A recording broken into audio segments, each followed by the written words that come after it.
The following video uses text-to-speech. If you can't sit through a video with TDS, then go ahead and leave. I won't judge. Silver the Hedgehog has always been one of the most interesting Sonic characters, in my opinion. Despite the way he's treated by Sega, he still is in my top 5 characters in the franchise. But one thing that has always bothered me is how downplayed Silver can be at times. So in this video, I'm going to be showing just how strong Silver is. Generally, you could consider this a power scaling video, but I'm going to keep the info I give on a more simple level if possible. Obviously, we'll need to start with Sonic 06, Silver's debut game. In his campaign, we immediately get a good indication of Silver's power, as he claims he's been endlessly fighting Iblis his whole life. But it'll just rise up from its ashes again. What's the point of all this? It'll never end. Calm down, Silver. Then tell me what we should do. How can we completely destroy Iblis? Iblis is one half of the sun god, Solaris. This makes Iblis an immortal being that continues to come back. But for all intents and purposes, Silver has killed Iblis multiple times. This is impressive because Iblis is said to possess the raw power of Solaris, who is capable of destroying the entire Sonic cosmology, a feat we'll come back to later. Silver was able to do this with his signature power of psychokinesis, despite Blaze's help. It has also been shown that there were times where he was completely alone in his future to fight Iblis. Silver defeated Iblis time and time again by sending his own attacks back at him. On top of his psychokinesis, Silver has shown the ability to levitate / fly and shoot psychic projectiles that have been referred to as psychic knives.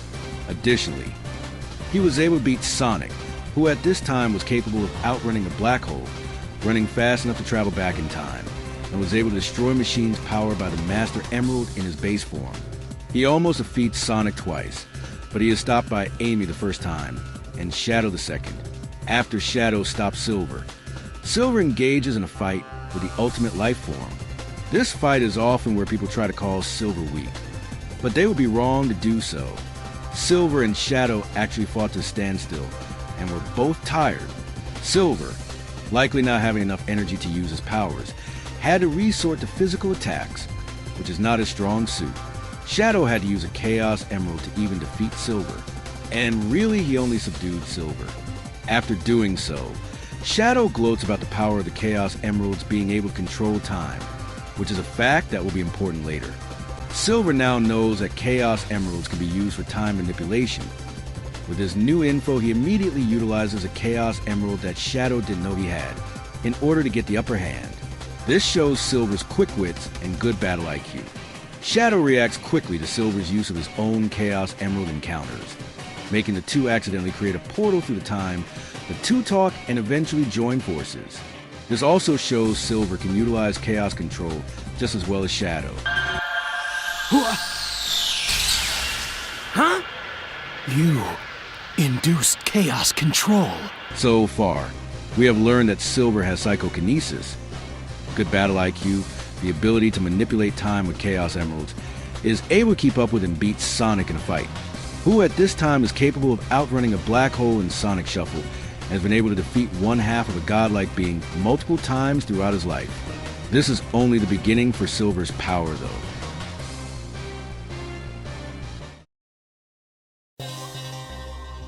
After a lot of confusing story crap that I won't get into, trust me, this game story is not the easiest to explain. Mephiles is able to merge back with Iblis to turn back into Solaris the Sun God. Solaris intends and is said to be capable of destroying every timeline to exist in Sonic canon, which would erase the Sonic cosmology. Will consume all existing timelines, and time itself will collapse and disappear into nothingness. The instability of time caused this time-space rift. It won't remain for much longer. We also know that Eggman is a reliable source of info because it had been stated earlier that he was studying Solaris, and he is basically being used as a lore dump in this scene. The cast decides that the only way to beat Solaris is to use the Chaos Emeralds to revive Sonic, so he can turn into Super Sonic.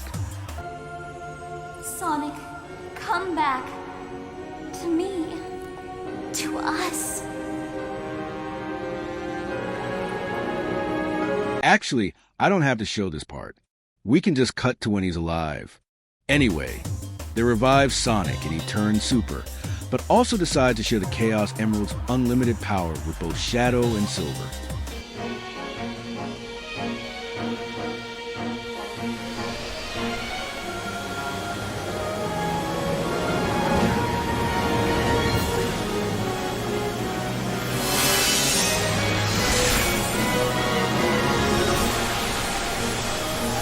The three superpowered Hedgehogs then proceed to fly up and fight Solaris.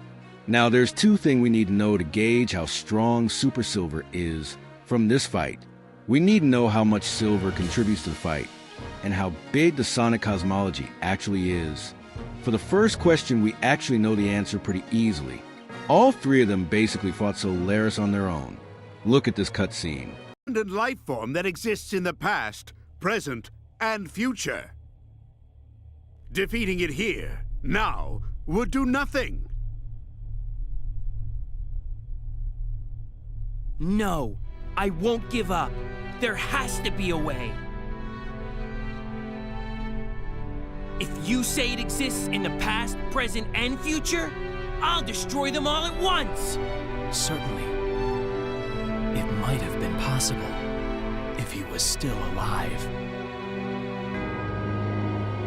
This cutscene shows that the three Hedgehogs had to defeat Solaris in the past, present, and future at the exact same time to defeat him. Furthermore, the gameplay shows you switching between the time periods, and the voice lines mid-fight confirms that they're indeed all fighting Solaris on their own across 3 periods of time, meaning they're all on the same level as Solaris individually in their super forms. Now, in order to figure out how strong that makes them, we need to find out how big the cosmology is. If Solaris is able to destroy all of it in its entirety, then you should scale to the size of it. There are many different answers to this, but I'm going to go with the absolute highest level you can give the Sonic cosmology that I believe to be true. Tales 2 confirms that other quote-unquote non-canon Sonic media is actually part of the wider Sonic multiverse and cosmology and just are not in the main timeline. Things like Sonic Boom, the movies, and even prototype art being cited as examples.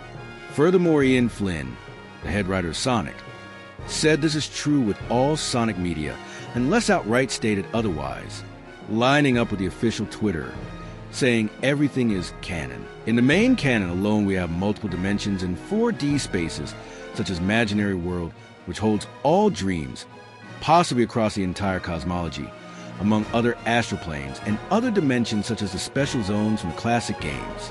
This is then stacked on top of other continuities, such as Archie's Sonic and its infinite multiverse, plus the Chaos Force, and various other dimensions located in Archie, which also leaks into Archie Mega Man's multiverse as well.